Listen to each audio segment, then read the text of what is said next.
It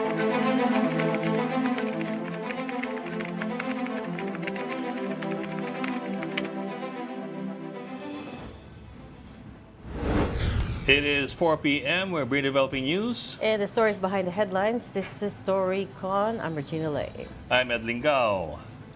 And it is Wednesday, July 2. Looks like it's going to be a rainy. Okay, bitin tayo doon. Huh? Nabitin tayo doon. Nabitin kasi your prompter hung. Ayan na. Some stories we're watching this Wednesday, July 2. Businessman and gaming industry tycoon Atong Ang says he will file a complaint against alias Totoy tomorrow, July 3. Totoy is one of the suspects in the disappearance of 34 cockfighting enthusiasts whom he claims to have long been buried in Taal Lake in Batangas. Ang's lawyer, attorney Lorna Kapunan, says her client decided to come forward to put an end to speculation that he is the powerful man behind the disappeared Sabongeros. Meantime, President Bongbong Marcos has ordered a deeper probe into the case. Talking about cases, Senator Risa Ontiveros has formally filed a cyber libel complaint at the NBI against former witness Michael Morillo and uploader Pagtanggol Valiente. This comes after a viral video surfaced online where Morillo claims he was paid and coerced by Ontiveros to testify against Pastor Apollo Kibuloy, VP Sara Duterte, and former President Rodrigo Duterte. Aside from this, the senator is also urging the NBI to investigate several vloggers who are allegedly spreading and adding to the lies of Morillo. Senate Impeachment Court spokesman Attorney Reggie Tonggol says no oath will be taken until a new Senate president or presiding officer is elected. Senator Ontiveros earlier urged SP Cheese Escudero to preside over the oath-taking of the new senator judges. Tonggol reiterated that the convening of the impeachment court will depend on the complete compliance of the prosecution team to the upper chamber's requirements. By that, he means the House prosecution panel. And President Bongbong Marcos led the launch of the 20 peso per kilo rice program at the Zapote Public Market in Bacoor, Cavite.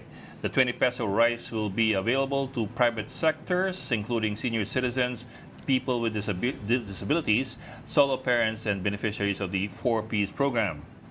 Joining us today, Storycon's resident political heckler, Tito Rol Llamas. Gandang hapon. Beneficiary pala ako ng 20 peso per kilo rice. Talaga? Nakabili ka? Hindi, beneficiary ako eh. Bakit beneficiary? Pwede ka bumili, you mean? Sabi senior. Hindi ka naman senior ka ba? Inaamin mo na. Alam ko ba Gen Z ka? You said, Yung puso ko. you said 4P, senior citizens, persons PWDs. with disabilities, and solo parents. Kala ko sabihin mo, PWD. Oo, that was our guess. Hindi, 40 pesos na yun. Pag PWD. Ito, tanong nga ito. Kung may lakas kang loob, tanong nga ito kung... Kasama yan. Okay. Kasama yan sa beneficiary. And from the Philippine Star, Editor-in-Chief, Ami Pamintuan. Hi, Ami. May tanong si Ronald sa'yo. Kasama ka sa beneficiary, di ba? Hi, happy Wednesday. Di ba, Ami, kasama ka sa beneficiary ng 20 peso per Kasama kilo ako rice? sa beneficiary, kaya lang hindi ko naman sinisiraan yung kaya lang, iba yung binibili kong bigas. Hanip sa ano, di ba? Of course. Bumili ko kanina yung wholesale price. Bumaba na ang wholesale, 35 yung binili ko, yung dating binibili kong 47 to 49. 35 siya ngayon. Ay, malaki, That's a big difference, ha? Malaking difference. Wholesale price siya. Parehong quality, Alam mo, Ami. binabari ng regular prices. Ang wholesale price, how much can you buy at a time? Kahit ano, kahit yung up maliit to lang. 47 ngayon yung mga mahal, yung mga premium. Ito yung mga sinandomeng, yung binibili ko yung yung well-milled. Well-milled dyan. So magandang quality. Sinandoming, okay na yan. Maganda siya. Hindi siya yung premium na yung sobrang Pero ito okay siya, malalaki, mabango, okay siya. 35. Hindi siya imported, ha? Oo. Kasi kung minsan mas mura pa yung imported kaysa sa local. It is... Pero ito regular. Oh, that's a good point, no? The rice prices in general have gone down, bumaba na in recent Yes. months. And inflation is very low at the moment. Yun nga, yung the latest one was in May. I think we were at 1.9 or 1.3. I don't remember. But in any case, yung distribution of rice today ni President Marcos, the allotment is only enough for about 2,500 families or residents to Yeah. purchase 10 kilos each at a subsidized price of 20 pesos nga. Mga kwan yan 14 peso yung subsidy. So malaki-laki yung subsidies Oo. doon. We're not, Kaya pag ginawa mong mas malaki yung coverage, mas malaki yung gastos, right? mahihirapan yung gobyerno. Correct. So, it's a good... Yung pinapakita nyo yun, yung Coco Pandan today, today. Yung presyo dun sa amin, 35 a kilo. So, ito yung... Ano yan, maganda yan. Well-milled rice yan. Tsaka dahil staple food yan, medyo maapektuhan yung ibang mga pagkain. So, ito yung program that they started sa Visayas. Nauna yung Visayas dito. Remember, this was, they Cebu. rolled it out in Cebu just before the midterm elections. Tapos ito yung part 2 na sa Zapote. And then, they will do part 3 sa Mindanao. Although wala pang date yon. So, Sana masustain dahil involuntary hunger kasi tumataas. correct. Yung self-rated poverty nga, involuntary hunger. Kasi ito, Pero nabibili yung- pa rin sa kadiwa centers. But that's 20 pesos per kilo because it's heavily subsidized. Yes. So would Yes. you Yes. want that to be pursued and expanded some more? Dapat. Kundi, Yes. it will just be a drop in the bucket. So, tingin ko may plano naman But sila. what I mean is it sustainable? Kasi in Hindi the end, siya- it's not really Yes. cheap because production is cheap. Hindi siya, It's cheap because hindi siya it's sustainable subsidized. kung hindi ma-increase yung productivity.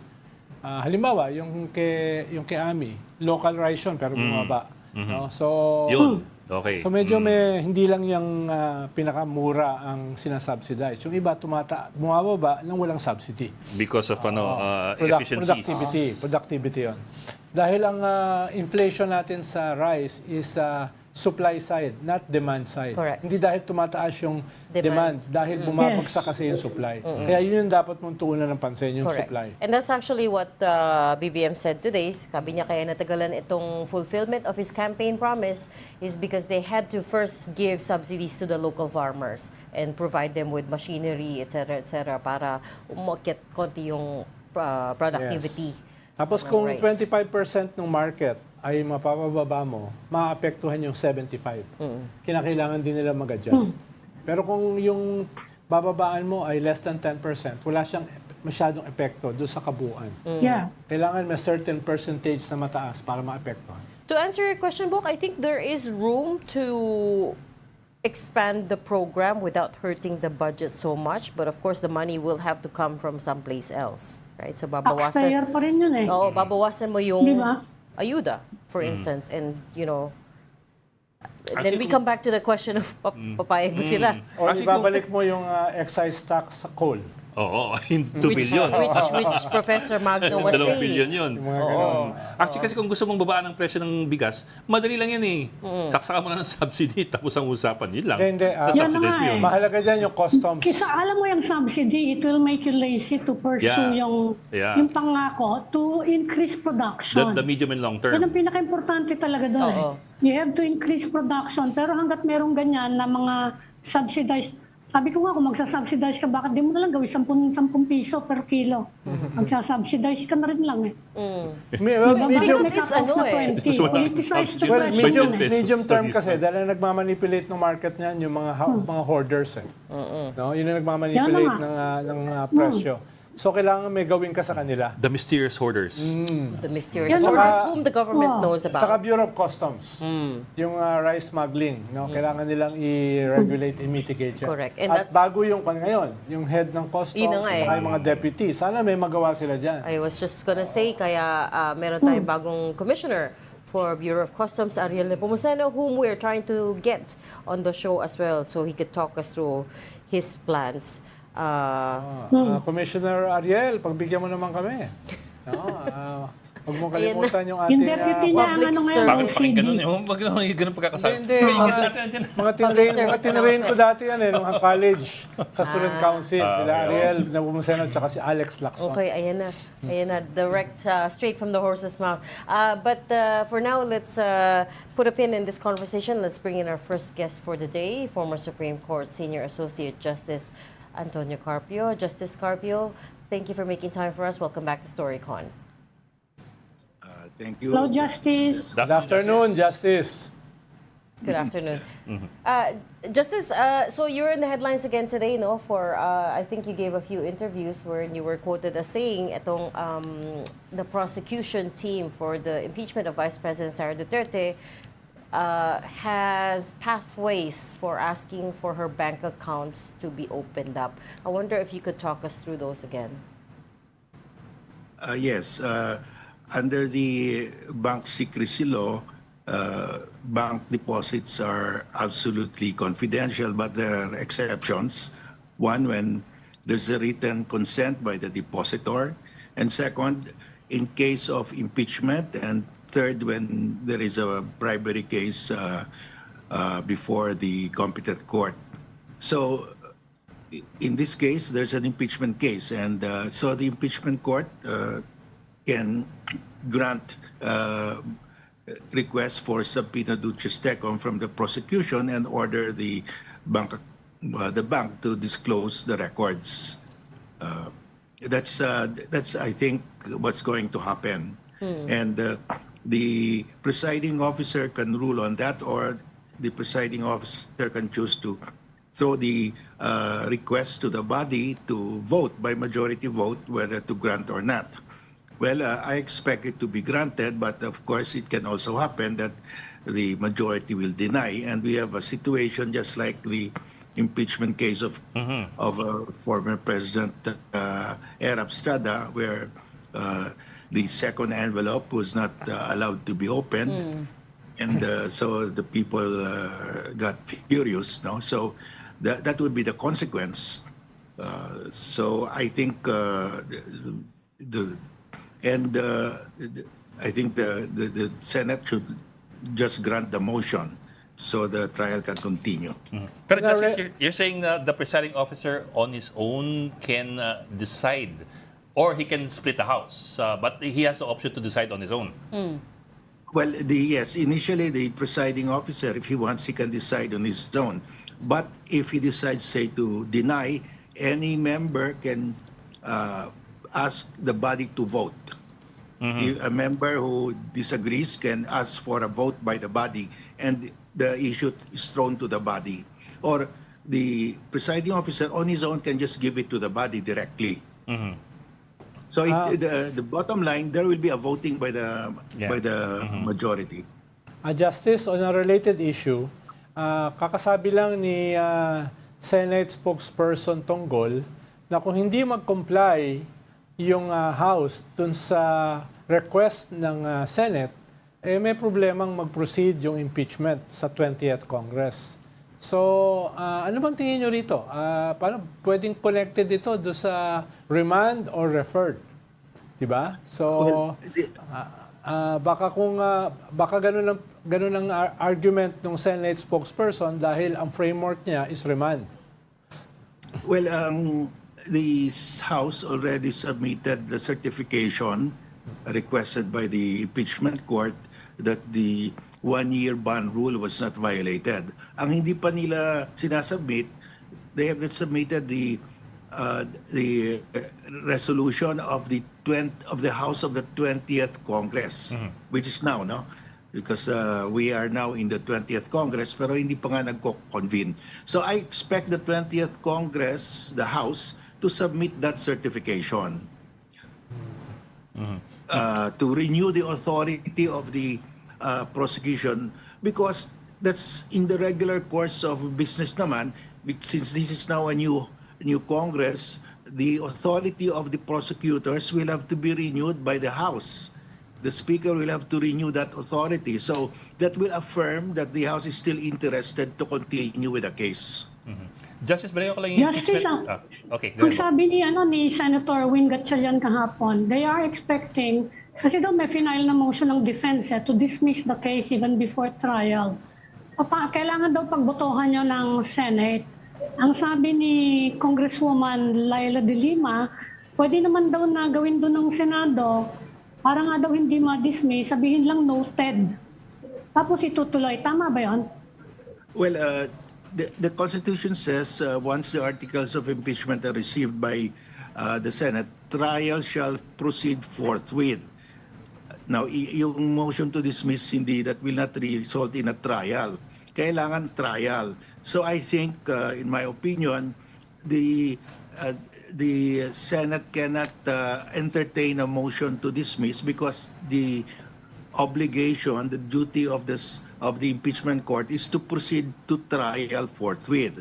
Now, let us say the impeachment court will decide to vote and grant the motion to dismiss. So aakyat yung prosecution to the Supreme Court asking that grant of the motion to dismiss be declared unconstitutional. So we will be already sometime in, we are now July, July 29 yung first hearing. So that will be sometime in August when the prosecution will be going to the Supreme Court, and there will be oral argument. So probably by October, November, December, there will be a decision. But by December, the 1-year period would have expired already. The ban would have expired. So the House now can refile the resolution with the Senate. So what will happen is there was just a delay, but you cannot prevent a trial. You can have a delay, but you cannot prevent a trial because the ban will expire by December of this year. And we are already July now. If the prosecution will go to the Supreme Court, aabot probably the Supreme Court, the earliest they can decide it is December of this year. By that time, tapos na yung 1-year ban. So whatever is the decision of the Supreme Court, tuloy yung trial, no? Justice, balikan ko lang yung the issue about the bank records and yung possible, kasi among the things you mentioned in your previous interview was one is to the ombudsman, the other is yung to the impeachment court. If it's the ombudsman that does pursue a case, how does it work? Kasi you're talking about an impeachable official. Can an impeachable official be prosecuted while she is in office, even if she's not yet removed? Kasi di ba, she can only be removed by impeachment But can she be already be prosecuted, and if it comes to that, even be jailed without being removed? Well, the Ombudsman Charter says that the Ombudsman can investigate impeachable officers for the purpose of filing an impeachment complaint. Not to file a criminal case, but to file an impeachment complaint.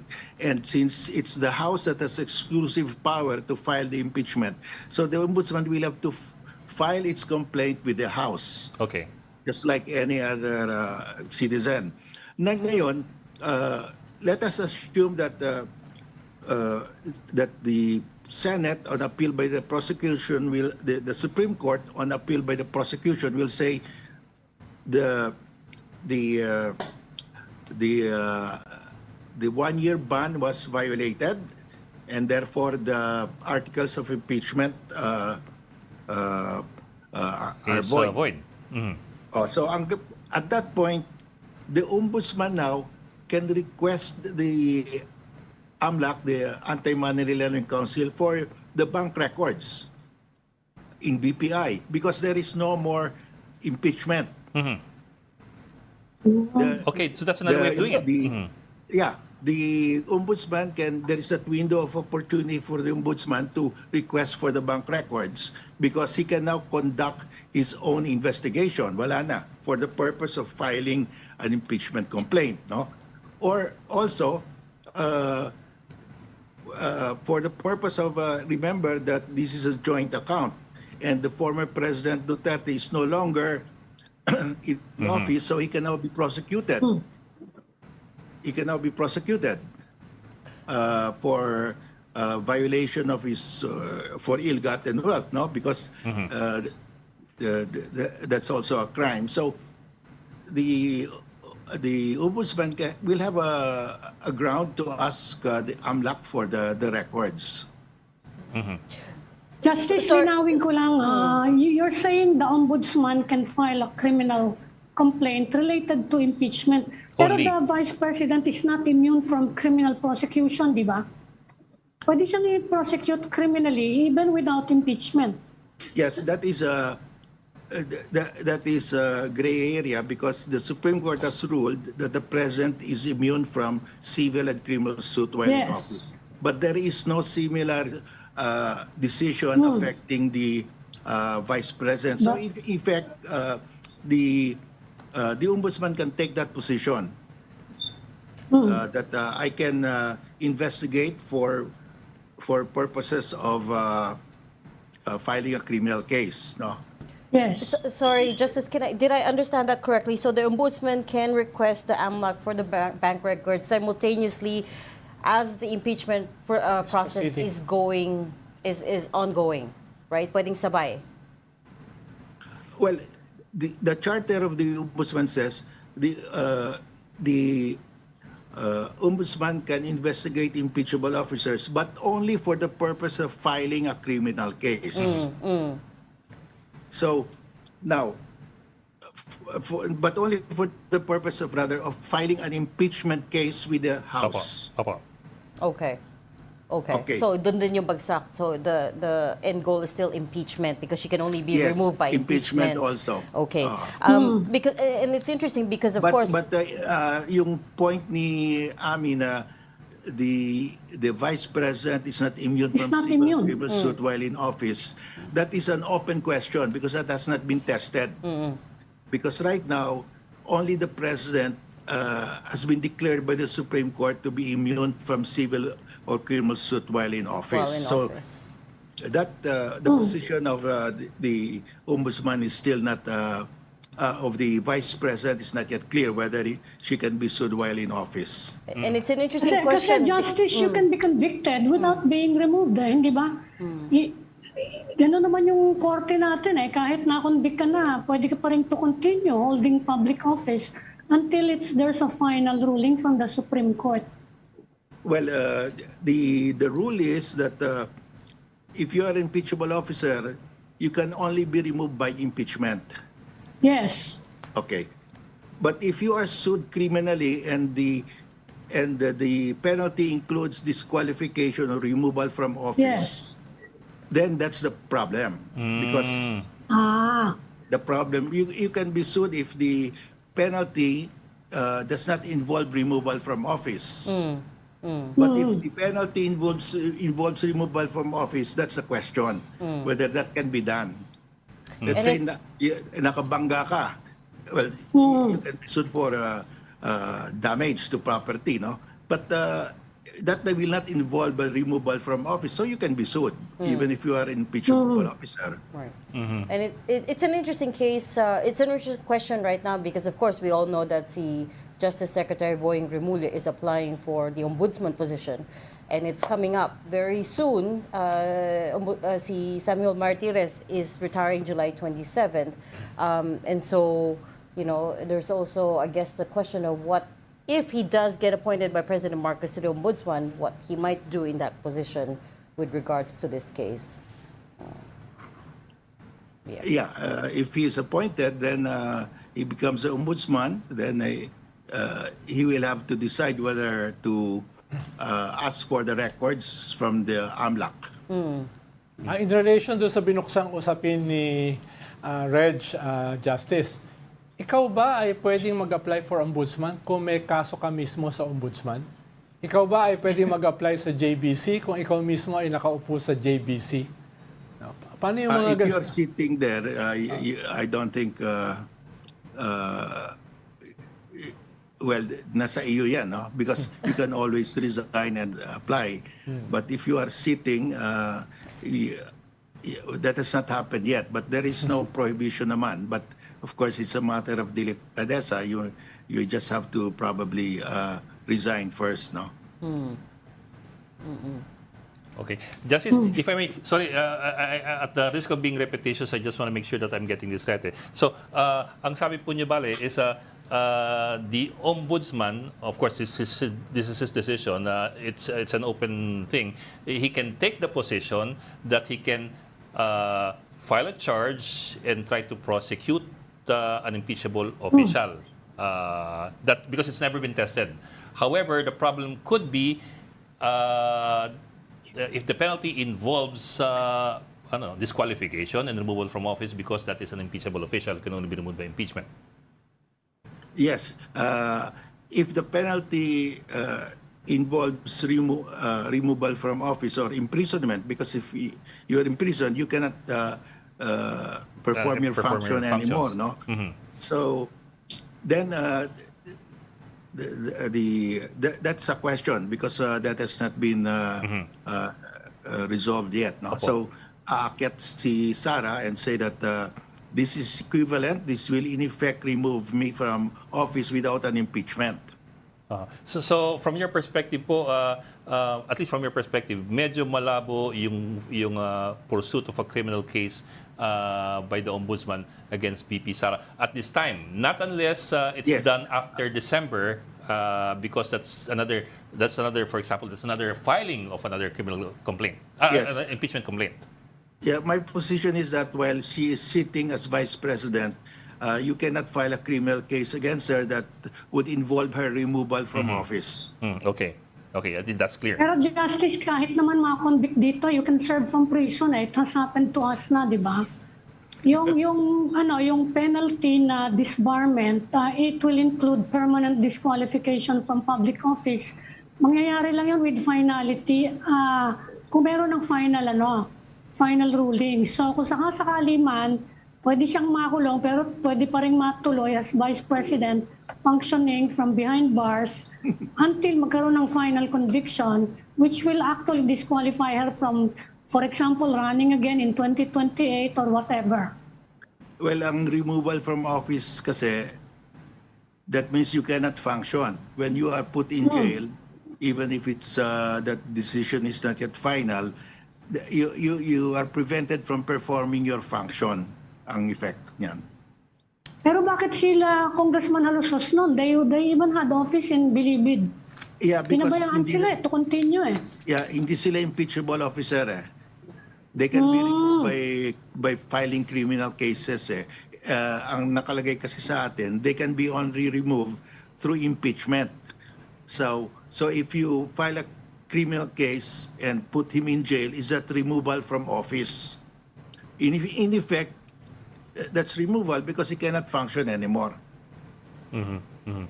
Justice, I'm intrigued yung sinabi nyo kanina kasi na if in the event that the Supreme Court voids the articles of impeachment because of the supposed ban on the 1-year bar, by December that actually opens the possibility of the ombudsman asking AMLAC for the bank records of the Vice President. Yes, there is that window of opportunity, papasok yung ombudsman dahil wala ng impeachment case. So gagawin yan for the purposes of impeachment.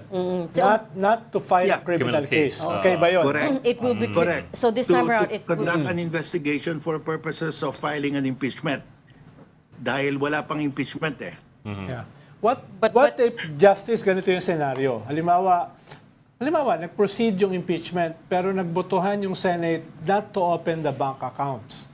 Pwede bang ang isang senaryo ay mag-file ng case sa ombudsman para mabuksan yung bank account na hindi pinayagan ng Senado sa impeachment court? Para lang mabuksan? Or any other recourse?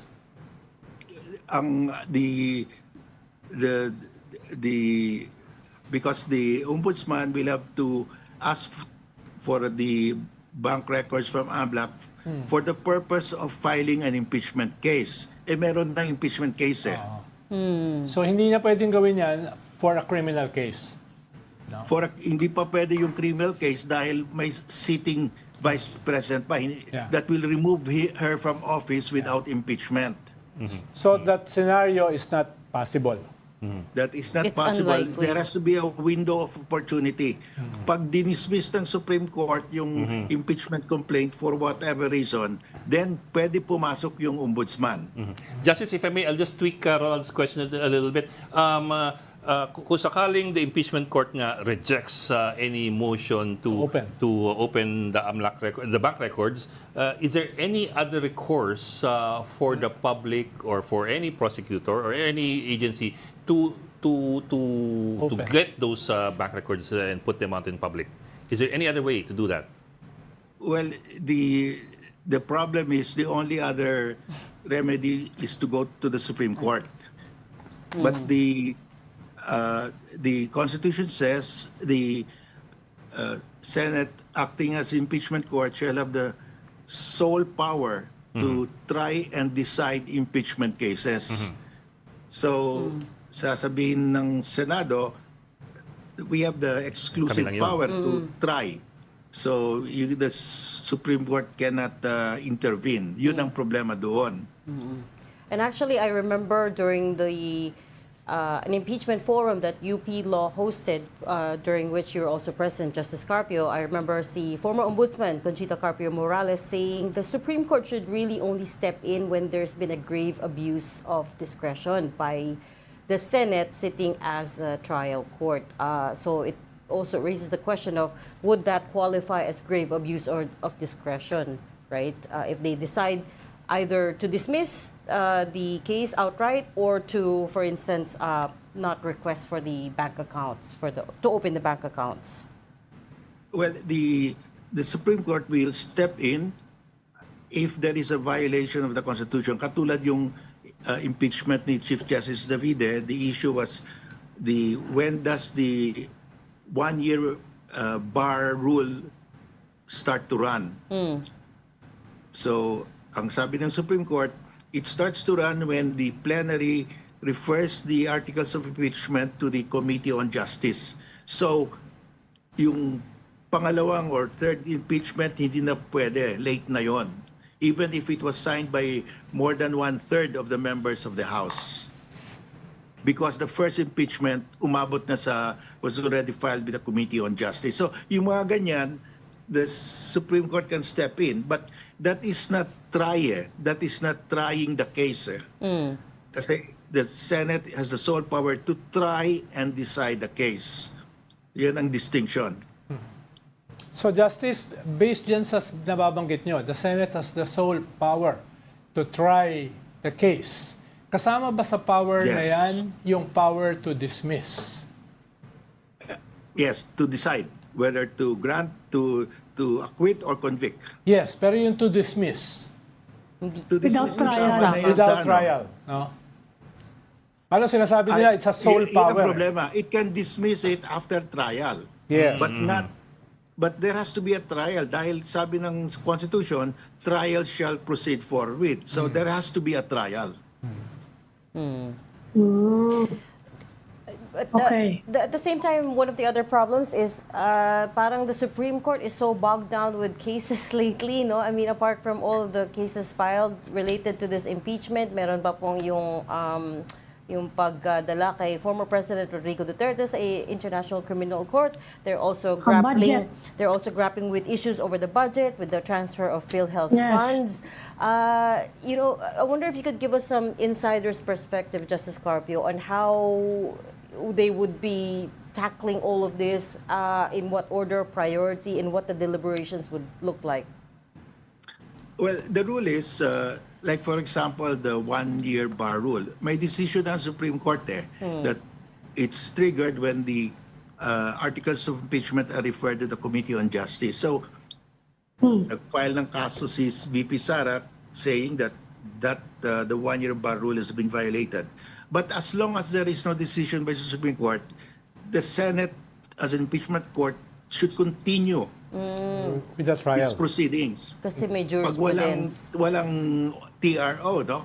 Because there's already a decision When do you count the 1 year? From the time the article impeachment are referred. Hindi naman umabot doon sa House. Hindi naman nila nire-refer And per the reply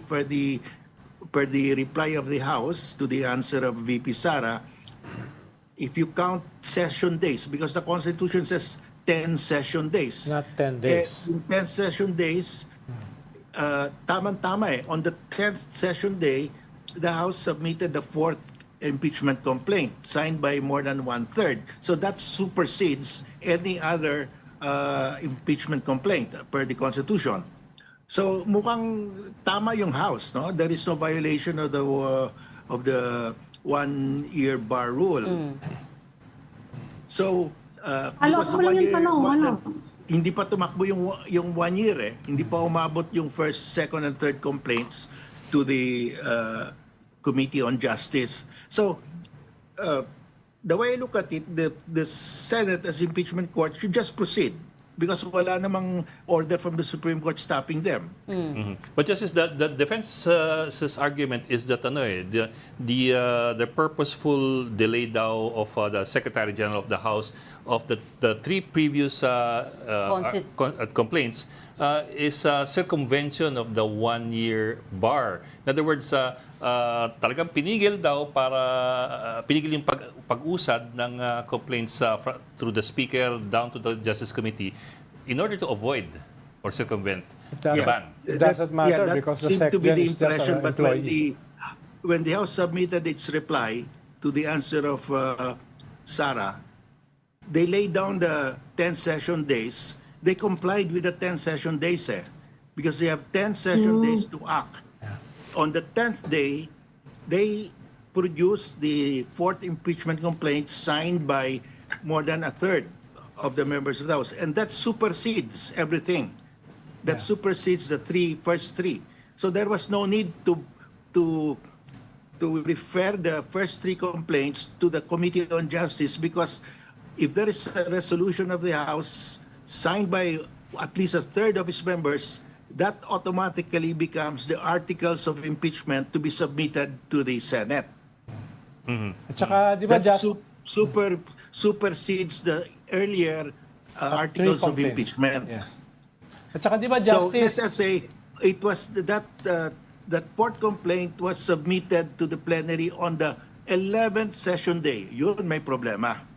Because the Constitution says 10 session days. Umabot sila sa 10th day Yes. But if they submitted it on the 11th session day, may problema sila. Yes. Pero for the purposes of argument, Justice, just in case yung sinasabi ni Ed na na-delay dahil sa Secretary General, the Secretary General is not a congressman. He is an employee of Congress. So wala siyang power eh. Hindi pwedeng i-invoke na he represents Congress. He is an employee like any employee in Congress. Yeah, ang sagot ko to, first of all, there was no delay because the Constitution says 10 session days and umabot sila sa 10 session days. Yeah. Assuming there was a delay for whatever reason, can the delay caused by the Secretary General be binding on the plenary? Yeah. Pag tinago lang isang employee yan, hindi umabot sa plenary, is the plenary bound by that negligent act or that misconduct of the employee? I don't think it will bind the plenary because that's a dangerous doctrine that pag inupuan yung paper o tinago, bound na yung plenary. I don't think that's a good doctrine, no? But Justice, follow-up ko lang yung tanong ni Reg, kasi sabi nga niya, ang lalaki daw nung kaso ngayon na mga controversies before the Supreme Court. Paano ba yan? Yung sinasabi niyang insider view niya, meron bang triage dyan? You Paano must yung urgent. inuuna niya yung mga kasong ano? Ano yung pinaka-urgent? Meron bang gano'n? Parang ER? Although we also know na the Supreme Court tends to stay away from the political questions so they don't want to touch the hot potato. Paano yan? Marami ba kayong Tylenol doon sa Supreme Court? Well, it's difficult to I don't know exactly what's happening there now, but I think they will decide at the proper time. And if they do not decide, they're not deciding now, it's because may prior ruling na eh. Andiyan na yung David Francisco case na yung one-year bar rule starts when the articles of impeachment are received by the Committee on Justice. So the message there is meron ng kaming decision dyan eh. Sundin na lang ninyo. Actually, itong impeachment case na to, no, has turned all of us into constitutionalists practically because everyone's arguing about their own interpretation Legal of the law. luminaries. Yeah, as quasi-luminaries. Pero it's interesting to me kasi she is the fourth high-ranking official to be impeached. Although, yes, albeit first vice president, pero pang-apat na po siya. So you would think that there would already be a smooth process around this, right? Pero at the moment, we're still arguing about, the interpretations of the law. Now that you're seeing all of this play out, do you think there's room for updating the Constitution or refining some of the wordings around these issues? Well, the decisions of the Supreme Court on the interpretation of these impeachment proceedings will guide future cases, no? Like for example, the one-year bar rule. Alam na natin that it starts when the articles of impeachment are received by the Committee on Justice. Ang problema ngayon, what if inupuan? That's another thing because actually, within the 10th day, session day, so there was no delay. Because the Constitution says 10 session days, umabot ng 10 session days. So, clearly, there was no delay. And I'm sure pagdating dito sa Supreme Court, if really they filed it on the 10th session day, wala talagang delay. But supposing there was a delay because the SecGen sat on it, anong effect yun? Well, that's another thing that will have to be decided by the Supreme Court, and whatever that decision will be will guide us in the future. But for me, if it's the act of the SecGen, it's a dangerous doctrine to say it's binding on the plenary. No. Okay. Justice, parang huling tanong na lang. Last week, medyo binanatan kayo ni Senate President Chis Escudero na iba daw yung inyong conduct doon sa impeachment ni Ombudsman Merceditas Gutierrez. Ano ba yung sagot niyo ron doon sa banat sa inyo ni Senate President Chis Escudero? Well, first of all, the situation of Gutierrez is different from the situation of Sara because Gutierrez resigned after the impeachment was filed with the Senate. When you resign, you're no longer a public officer. So ang ginawa ng Senate, they just dismiss the case kasi wala na, he's no longer a public official, no? So sabi ni Senate President Iskra, bakit hindi raw ako nag-complain? Well, first of all, ibang situation yan. And second, I was already in the Supreme Court in 2009 or 2010. This case came out in 2009 or 2010. I was in the Supreme Court since 2001. And as a member of the Supreme Court, I cannot be complaining because that case could reach us. But what I can say is there is a provision in the Senate rules on impeachment. It says the presiding officer and the senator judges shall refrain from commenting on the merits of the impeachment case. So dapat sila ang wag mag-comment. Ako pwede na ako mag-comment ngayon dahil I'm a private sector already. I'm a private citizen. But if I were sitting in the Supreme Court now, I would not comment. Why will I comment? That's not part of my function. That's why when this happened during the time of Gutierrez, I did not comment. And besides, nag-resign siya eh. In the case of Sara, she's not resigning. She has not resigned. So the gag rule is there in the Senate rules. The Senate, the presiding officer and the senator judges shall refrain from commenting publicly on the merits of the impeachment case. Yan na nakalagay. It's interesting. Okay, we'll leave that there for now. Thank you so much for your insights today. Former Supreme Court Senior Associate Justice Antonio Carpio. Thank you, sir, for your time. Salamat, Thank you, Justice. Thank you, Justice. Thank you again. Thank you to our viewers. So mga legal luminaries na learned, pwede We are mag-comment. now more learned, oh. Pwede tayo mag-comment. Pwede ka mag-comment? Pwede. Hindi, I think only former Supreme Court justices can. Pero Hindi, learned naman eh. Ikaw yung learn. Learned, lalo na kung galing sa Moraita at Pwedeng saka recto. mang-heckle. Pwede pa heckle. Okay. Pwedeng maging heckler. We need to go on a quick break. You're watching Storycon. When you stay with us, we'll be right back. This long discussion here about our interview with the former Justice Dami ko Antonio dito, Carpio. legal luminaries. Ang daming masarap pag-usapan kasi Ang ang daming daming mga wannabe legal ang daming mga luminaries. nuancing Ang daming nuancing Daming Sige, gray. Oh, sige. isa-isahin Sige, natin. sige. Okay. First, Gray. Okay. Wag na? First, Wag na lang? he said, Justice Carpio said, the Senate cannot entertain the motion to dismiss. Yeah. They have to try the case, Yes. right? Because the After- Constitution says Correct. try and then decide. Try and then decide. After they start the trial, then they can dismiss it if they want to, if they decide to. Yes, pero Not dismiss. Not- Convict or acquit. Convict. Pag Convict or nag-motion acquit. yung defense. oh, Convict or acquit. pero remember in Yun ang the ibig sabihin niya ng dismissal. Convict or acquit. yes, pero in the case of former President Estrada, for instance, he stepped down na, so dinismiss na yung kaso. There was no point in chasing it. That's what Oy, I understand. dinidinaya ni Era pa. He Oh, did he not was step contesting down it. now. Yun lang yan. He just left Malacanang. Hindi malinaw.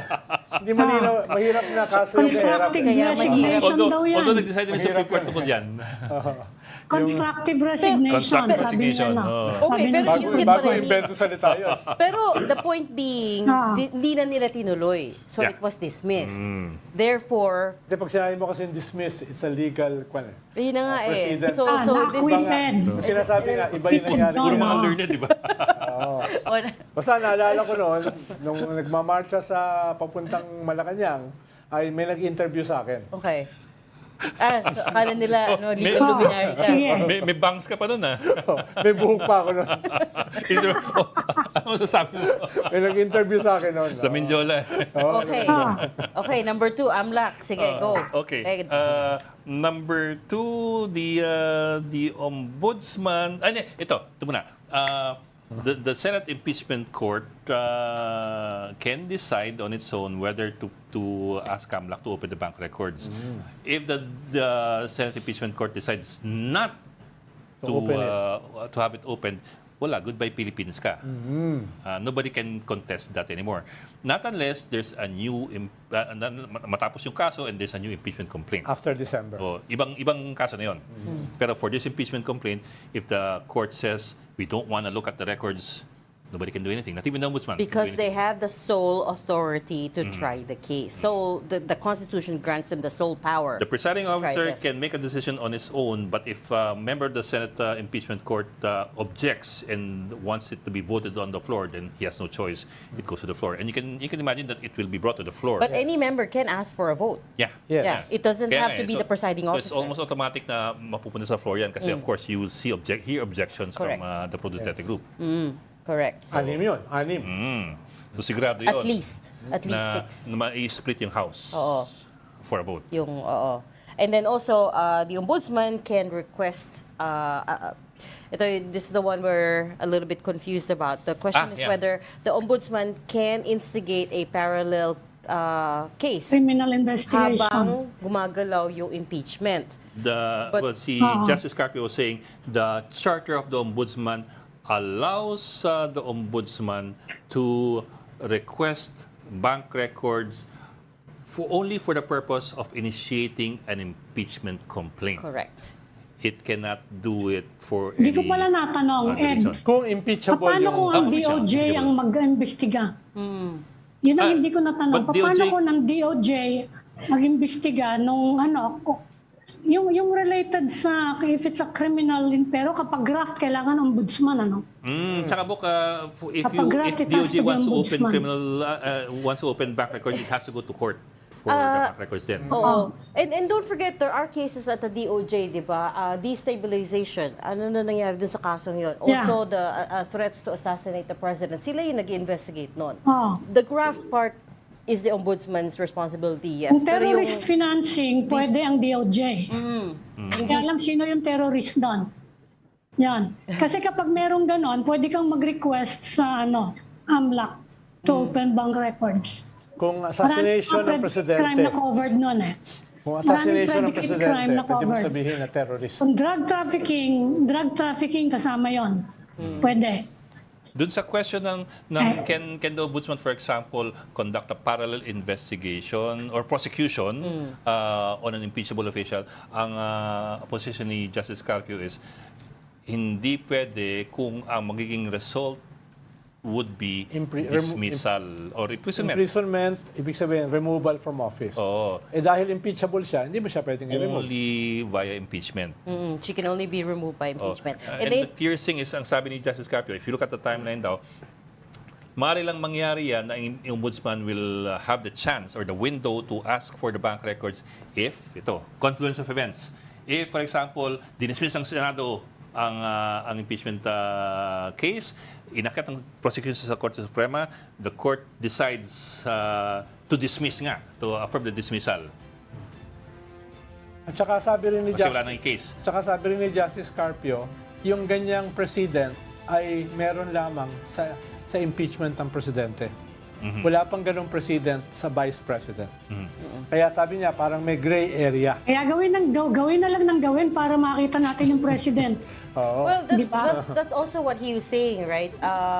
Tinatanong natin why Mag-test case ka, why the Supreme Court hasn't decided on some of these issues. And sabi niya, well, they have, for instance, in the Francisco case, nag-decide na sila about the one-year bar rule, and hindi naman daw, meron na. the House did not violate the Constitution in this instance. And his point being, for as long as meron ng President, may jurisprudence na, the Senate should just proceed kasi meron ng jurisprudence nga. So, and wala naman daw TRO. So, Yeah. Kaya kung tatakbo ko for president, dahil may president na eh. Hoy, OT na tayo. Sara niyo na nga to, OT na kayo. what a scary thought. Goodbye, Philippines. na. Okay, thank you for joining Storycon today. Ami Pamidon, Editor-in-Chief of Philippine Star, Ronald Llamas, a resident political pundit. Join us again tomorrow, 4 p.m. for Storycon. I'm Regina Lay. I'm Ed Lingaw. Ay, sorry po. Si Isa Songko ng California, nanonood siya parati from California ng Storycon. Okay, West Coast. Oo. No? Tsaka si Ranjit Ray. Tsaka si Ranjit Ray. Nagmumotor ako dyan sa California. Nagmumotor. Sarap magmotor dyan. May ganun pa siya talaga. In your Okay in your na kayo. Harley. On my Harley. Okay. Okay, goodbye. We're on news. Ikaw na Outside pala. online.